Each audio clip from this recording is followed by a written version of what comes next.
Espace TV, le 22h.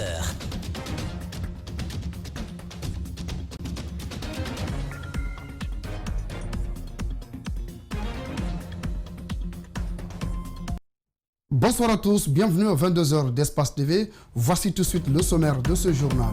L'armée guinéenne célèbre ce dimanche 1er novembre son 62e anniversaire. Armée républicaine pour les uns et controversée pour d'autres. Les superlatifs ne manquent pas pour la qualifier en dépit des réformes opérées. Comment se prépare cette fête? Quel bilan et perspective pour l'armée guinéenne? Reportage à suivre dans ce journal. Au sommaire également, plusieurs Guinéens, notamment des leaders d'opinion et activistes de la société civile, sont actuellement en détention dans les prisons du pays. Alors qu'ils attendent leur procès, des interrogations planent sur leurs conditions de détention. Le pool des avocats chargés de leur défense tire la sonnette d'alarme. Vous entendrez l'un d'entre eux dans ce journal. Et puis enfin, les Ivoiriens sont appelés aux urnes pour élire un nouveau président de la République. En Guinée, la communauté ivoirienne s'est mobilisée pour le vote qui s'est déroulé.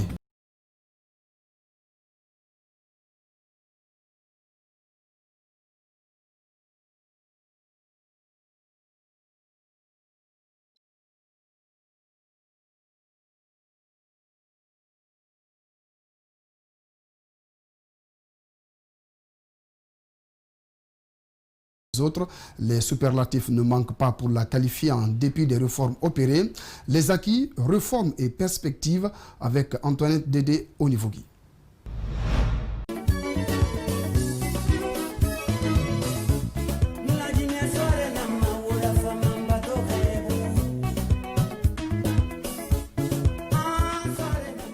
Célébrée du 25 octobre au 1er novembre de chaque année, la semaine du soldat, marquant ainsi le 62e anniversaire de la création de l'armée guinéenne, ne connaîtra pas assez d'engouement cette année. Les raisons, le coronavirus et la situation sociopolitique du pays. Malgré ces contraintes, l'armée guinéenne a quand même marqué des points à tous les niveaux pendant cette année. Les acquis enregistrés courant 2020 sont entre autres le recrutement national, l'acquisition d'équipements et de matériel au profit des forces armées, la préparation, le déploiement du bataillon Gangan 6 au compte la mission des Nations Unies au sein de l'aménagement au Mali. Dans le cadre de la lutte contre le Covid-19, le commandement de l'état-major des armées a également fait du progrès. L'utilisation des infrastructures militaires et aussi la formation des formateurs. La Direction générale de sécurité santé des armées a formé 250 agents au niveau des forces de défense et de sécurité dans le cadre de la sensibilisation du personnel militaire et paramilitaire contre la pandémie Covid-19. Au cours des prochaines années, de nombreuses réformes sont envisagées dans le secteur de défense et de sécurité. C'est la relance et la poursuite du plan d'action de l'état-major général des armées, qui s'articule sur la formation, l'instruction, l'entraînement, l'acquisition de nouveaux équipements et ensuite les actions civilo-militaires. L'état-major des armées s'est aussi investi dans l'humanitaire. À l'occasion de cette 62e anniversaire, le général Namori Traoré a fait un tour au chevet des militaires malades. C'est l'occasion pour moi de rendre un hommage mérité au père fondateur de l'armée guinéenne.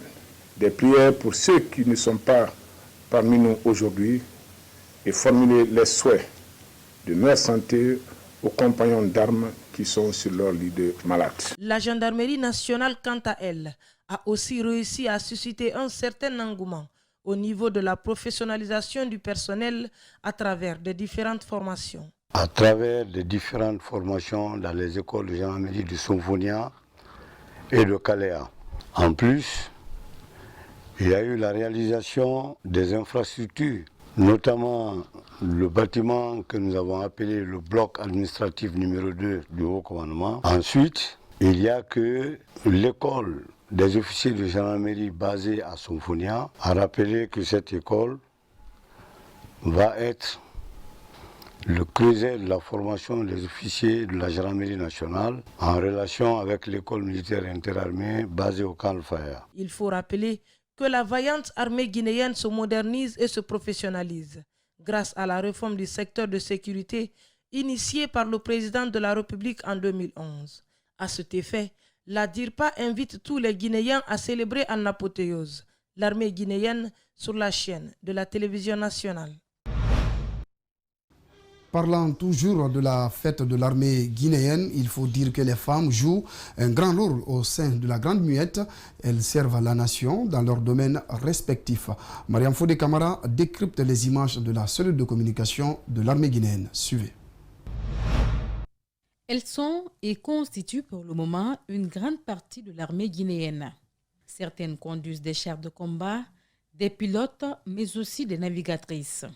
Elles restent, en d'autres termes, l'épine dorsale des corps habillés. Il y a 3 compartiments. Il y a le compartiment du pilotage, compartiment du combat et compartiment du groupe moteur. C'est ce qui est derrière. Il est doté d'un canot de 100 mm et 2 mitraillettes de 7,62 mm. Et le trou que vous voyez, c'est le trou, ça c'est uniquement pour le conducteur.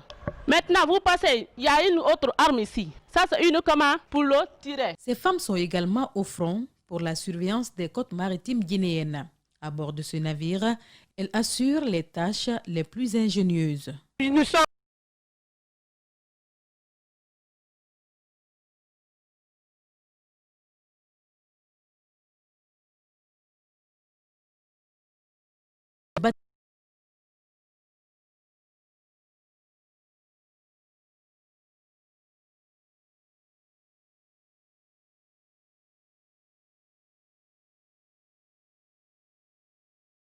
Je suis devenue conductrice au BGM. J'ai dit à toutes les femmes d'apprendre le métier. Le premier mari de la femme, c'est ton métier. Je voudrais vous dire par là que la femme peut faire ce que les hommes aussi font. Je dirais à tous les militaires et femmes militaires du pays d'être là pour leur pays, pour leur patrie. Notre mission est de protéger la Guinée.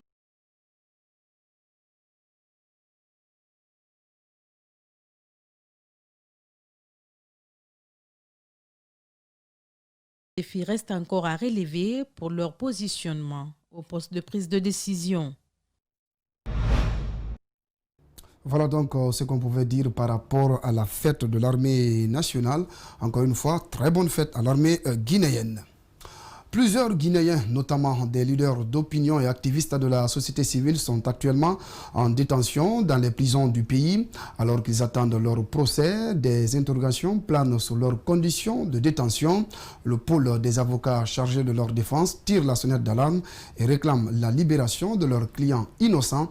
Mais dans le viseur des autorités, nous avons joint au téléphone Maître Salif Beyavou. Il est interrogé par Ali Badra Kamara. Ils sont nombreux qui croupissent en prison. On les appelle les prisonniers politiques, arrêtés en période post-électorale, d'autres plusieurs mois. Cela est inacceptable selon le collectif des avocats du Front National pour la défense de la Constitution. C'est avec beaucoup de tristesse, beaucoup de désolation, d'angoisse et d'amertume que nous constatons l'arrestation arbitraire et la détention de nombreux citoyens, principalement les leaders d'opinion. Tous ont un dénominateur commun, ils sont accusés de diffusion et production de nouvelles incitant à la haine et à la violence. Pour justifier l'aspect arbitraire de ces détentions, le collectif des avocats du Front dit avoir intenté de nombreuses procédures pour la remise en liberté de leurs clients, détenus à la maison centrale de Conakry et dans d'autres prisons du pays. Toutes ces infractions ont été battues en brèche dans plusieurs procès. Nous avons exercé tous les recours qui devaient être examinés dans un délai de 3 jours. Impossible que ces recours soient examinés dans le délai requis. Il n'y a plus d'autre alternative que leur remise en liberté pour la bonne et simple raison que les délais prescrits pour examiner leurs recours sont déjà épuisés. Au cas par cas, l'avocat examine la situation de ses clients qui, selon lui, n'ont commis aucune infraction pouvant les conduire en détention. C'est pourquoi le collectif des avocats demande la libération de tous les détenus politiques. Toutes ces infractions ont été battues en brèche dans plusieurs procès. Nous avons exercé tous les recours qui devaient être examinés dans un délai de 3 jours. Impossible que ces recours soient examinés dans le délai requis. Il n'y a plus d'autre alternative que leur remise en liberté pour la bonne et simple raison que les délais prescrits pour examiner leurs recours sont déjà épuisés. Cheikh Kouyaïa a bénéficié de toutes les décisions de remise en liberté. Malgré tout, on continue à le maintenir. Cheikh Kouyaïa devait être sorti il y a plus de 6 mois. Omar Silla alias Fodike Mangué est un homme réduit aujourd'hui au silence pour ses opinions politiques. Les faits qu'on lui reproche ne sont pas établis. Pour le cas de Ismaël Condé, arrêté pour ses convictions politiques et surtout le fait d'avoir changé de ligne politique. Donc la Cour ne pourra qu'ordonner leur remise en liberté. Nous clamons leur innocence et nous exigeons que ces innocents soient libérés. Au-delà de ces leaders politiques, beaucoup d'autres citoyens se trouvent en détention, notamment en rapport avec les manifestations politiques. Dans le reste de l'actualité, plus de 7 millions d'électeurs ivoiriens sont appelés aux urnes pour élire un nouveau président de la République. Le président de la communauté ivoirienne en Guinée observe avec intérêt le déroulement du vote. Dr Alain Assi espère que les compatriotes vont agir avec maturité pour sortir le pays dans l'ornière. On l'écoute au micro de nos reporters. Nous sommes un nombre un peu élevé d'Ivoiriens ici en République de Guinée. Et ce que je constate, c'est que pour le moment, je vois que les bureaux de vote, je vois quelques votants qui sont dans les différents bureaux de vote.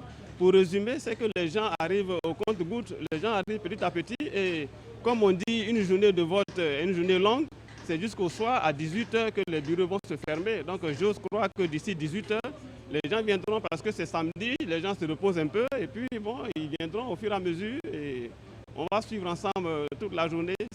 Nous sommes là aussi pour suivre la journée en tant que président de la communauté pour voir comment les choses se déroulent et tout. Bon, voilà. Tout à l'heure, j'ai appelé aussi Zéro Corée, qui est un lieu de vote. Les choses se passent bien là-bas aussi. Tout comme Cancan, j'ai joint mon correspondant aussi à Cancan qui me dit que le bureau de vote de Cancan est ouvert et les gens aussi commencent à venir à compte-gouttes. Donc voici les 3 endroits où on peut voter en République de Guinée, c'est-à-dire Conakry, Cancan et Zéro Corée. Les choses sont en place et les gens commencent à pratiquer ces différents bureaux de vote. Ils attendent de tout un Ivoirien, voilà, et que celui qui vient soit le président de tout le monde, qui surtout qui prône la paix et la réconciliation, et puis bon, l'attente pour tous les Ivoiriens, voilà, c'est ce que je dis, et surtout le dialogue, la compréhension. Et puis au sortir des bureaux de vote, des électeurs ivoiriens ont exprimé leur joie d'accomplir leur devoir civique. Ils aspirent tous à une Côte d'Ivoire de paix. On les écoute.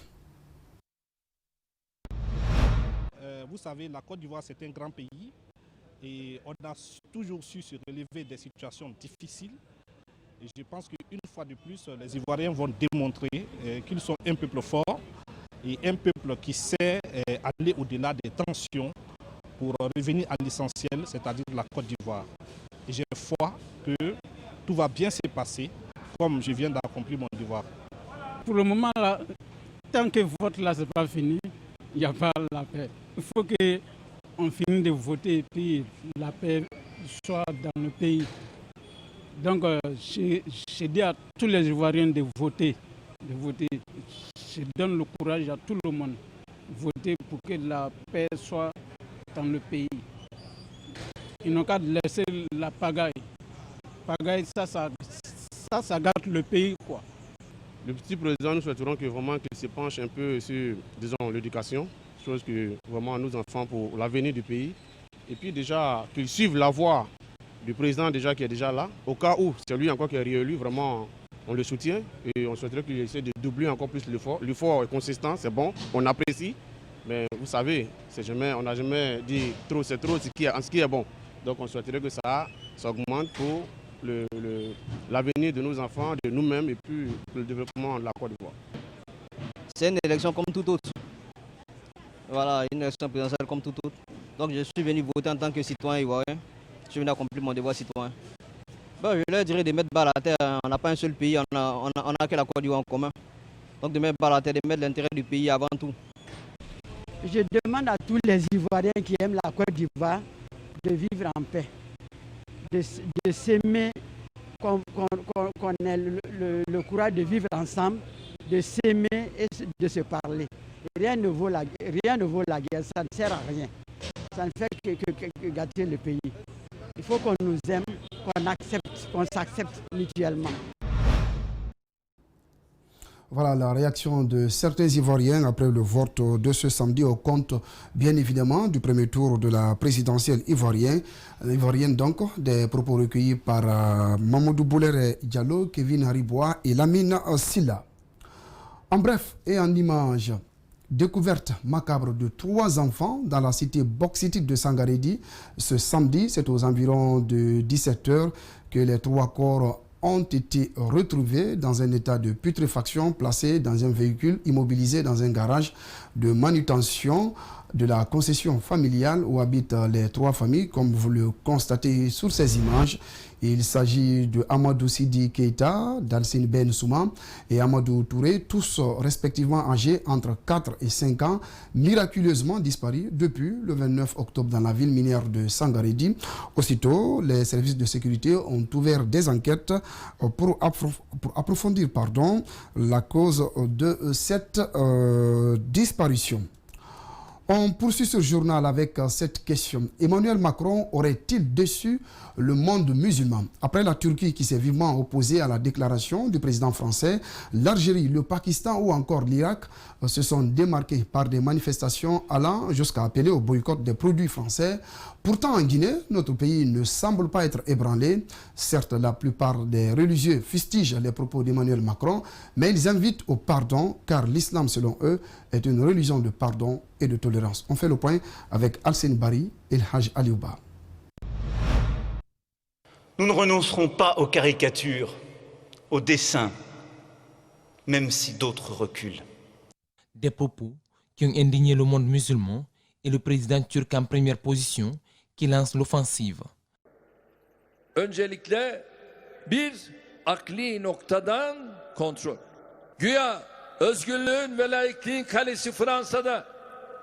S'ensuit des séries de manifestations dans les pays arabes, notamment l'Algérie, le Pakistan ou encore l'Irak. Certains iront jusqu'à brûler le drapeau français et inviter au boycott des produits français.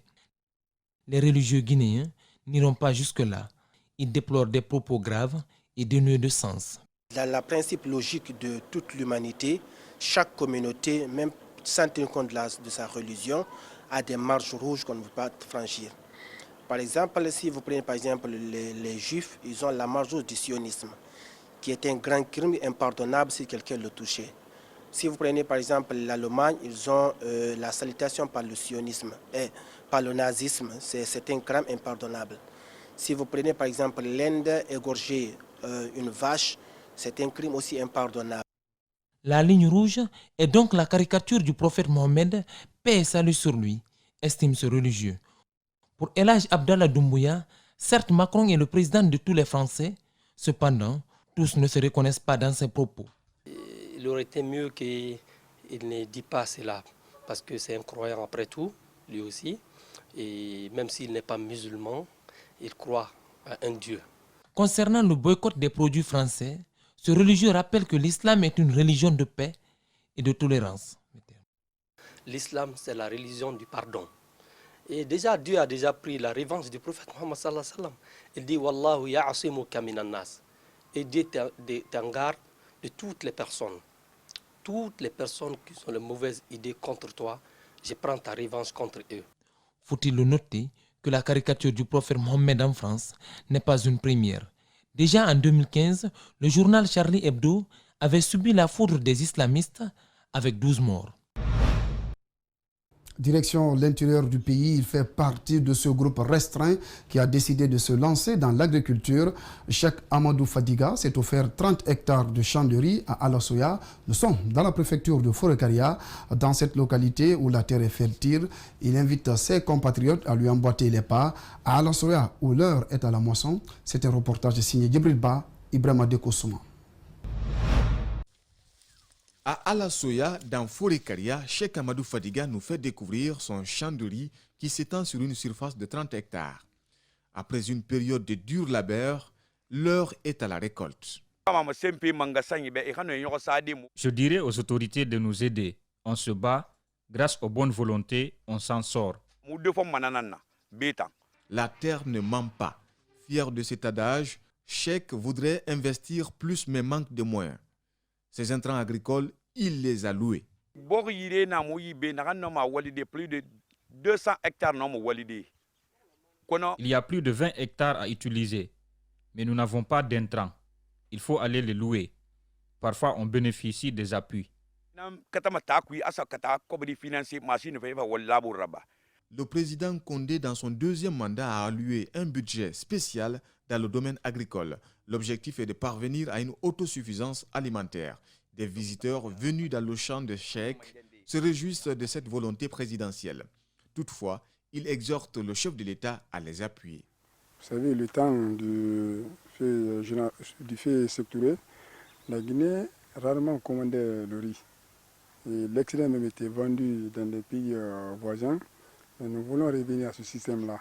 C'est pourquoi le président de la République, le président Alpha Condé, encourage tous les citoyens à investir dans ce sens. La Guinée est potentiellement riche, surtout dans le domaine agricole. Partant de ce constat, Félix Houphouët-Boigny disait s'il avait à choisir entre la Côte d'Ivoire et la Guinée, il prendrait la Guinée. De Fourkaria, Cap sur Bokeh, 445 ordinateurs portatifs et des accessoires, c'est le matériel informatique que la Direction générale de l'Institut supérieur des mines et géologie de Bokeh vient de mettre à la disposition de ses enseignants et chercheurs à travers son projet dédié au NTIC. Cette initiative vise à mieux équiper ces jeunes cadres pour leur permettre de faire des recherches scientifiques et pédagogiques. Baïloba Salifoulifo Sissé. Cette première phase de ce projet initié par la Direction générale de l'Institut supérieur des mines et géologie de Bokeh, intitulé ISMGB NTIC, vise à mieux outiller les enseignants-chercheurs et cadres administratifs de cette institution d'excellence. C'est un projet, comme je l'ai dit, qui consiste à donner à chaque enseignant un pack informatique composé d'ordinateurs, de clés USB, de souris et de sacs, pour des fins d'abord administratives, pour des fins pédagogiques et pour des fins scientifiques. Donc aujourd'hui, c'est un projet qu'on a soumis réellement au conseil d'administration qui a été validé. Il est important de le rappeler. Et ensuite, il y a une contrepartie. Chaque bénéficiaire est exonéré de 75%. Pour la secrétaire générale de l'ISMGB, il est impératif de transformer cette institution d'enseignement supérieur en misant sur la recherche scientifique. Le financement est à 75% de la part de la direction générale, mais les 25%, nous avons dit que les professeurs vont s'efforcer au moins à donner les 25% afin de nous accompagner pour ne pas que le projet se limite là. Parce que nous sommes à la première phase du projet. Il y a aussi des anciens chercheurs qui n'ont pas été dotés. Nous faisons en sorte que le projet ne soit pas limité, mais les 25% nous permettront de donner aussi des ordinateurs aux professeurs qui n'en ont pas eu. Ce projet est une première à l'Institut supérieur des mines et géologie de Bokeh. Les bénéficiaires, eux, se réjouissent de ces équipements informatiques. Pratiquement la première fois, je suis là depuis près d'une dizaine d'années à l'Institut, qu'un tel nombre d'enseignants en une fois reçoivent un tel nombre d'équipements informatiques, en l'occurrence des ordinateurs portables. Et donc nous avons aujourd'hui reçu 45 ordinateurs portables de la main de la direction. Et c'est un projet qu'ils ont initié il y a quelques mois et aujourd'hui qui est devenu une réalité. Parlons à présent environnement dans ce journal. La gestion des ordures est une préoccupation des États africains, ce après plus de 50 ans d'indépendance. Leader Miki, un jeune écrivain guinéen, vient de réaliser un essai sur cette thématique. Le document a été dédicacé ce samedi à Conakry. Mamadou Kalisso, Abdoulaye Kamara signent le compte-rendu. Terre promise, les états généraux de l'assainissement à l'emploi, c'est le titre du livre. Un essai de 205 pages, divisé en 3 parties. D'abord, l'interpellation sur l'insalubrité en Afrique, ensuite, la problématique de la gestion des ordures et enfin, des pistes de solutions pour éradiquer le phénomène. L'auteur mentionne de façon précise, exemple à l'appui, les différentes étapes pour rendre les villes africaines propres.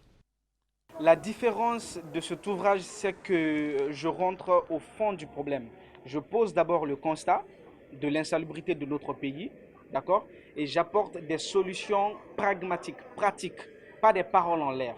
Pour ceux qui auront la chance de lire ce livre, ils vont voir qu'il y a des propositions concrètes basées sur la création d'emplois, basées sur une politique conjoncturelle à mettre en place, basée sur une politique structurelle à mettre en place pour éradiquer ce phénomène. D'accord ? Dans ce livre, vous allez remarquer que c'est tellement détaillé que toute personne qui a la chance de le lire pourra faire quelque chose de son côté.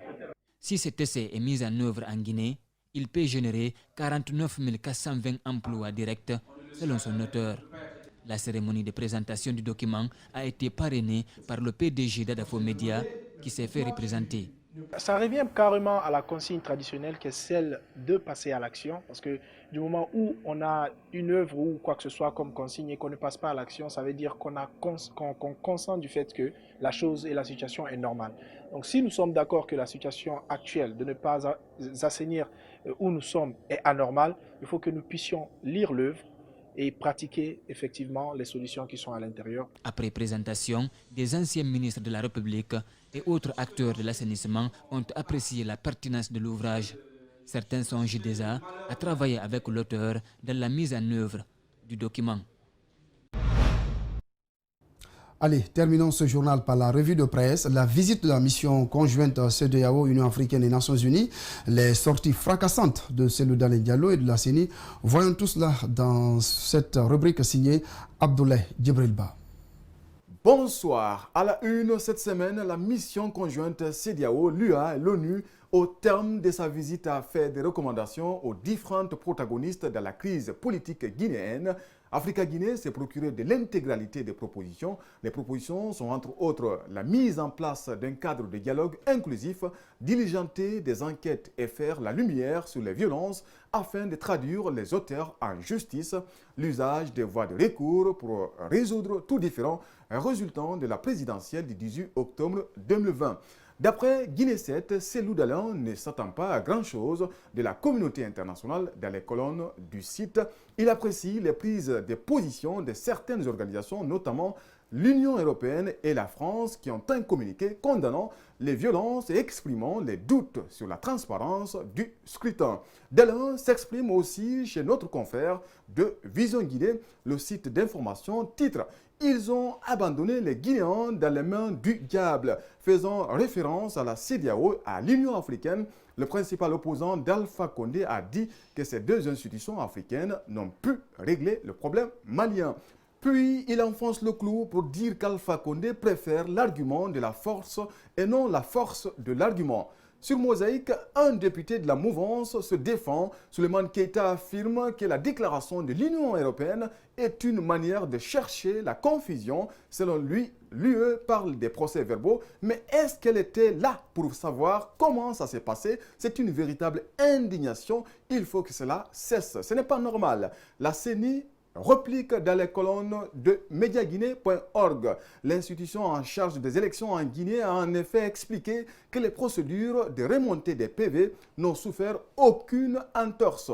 La CENI, dans un langage peu diplomatique, s'interroge sur le moment de la publication d'une telle déclaration pendant que la communauté internationale et les acteurs nationaux tentent d'apaiser les tensions et amorcer un dialogue. Bien avant cette sortie de la CENI, certains commissaires dénoncent des fraudes, titre guinépremière.com. Au lendemain de la proclamation par la CENI des résultats provisoires de l'élection présidentielle qui ont donné vainqueur le président sortant, le vice-président de l'instance électorale, Banosso, qui est issu de l'opposition, a signé une déclaration proposant la reprise partielle ou totale du scrutin en raison d'un certain nombre d'anomalies. Mamadi Troakaba, porte-parole de la CENI, n'a pas consulté le document, mais y voit une démarche politique.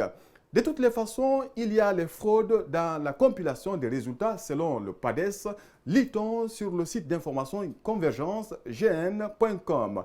Dalein revient sur la page de Vision Guinée pour dire qu'Alpha Condé n'a eu que 39%. Il a fait transformer les résultats en imprimant d'autres PV et en les faisant valider au niveau des commissions administratives de centralisation des votes, comme on peut le constater sur le site d'information.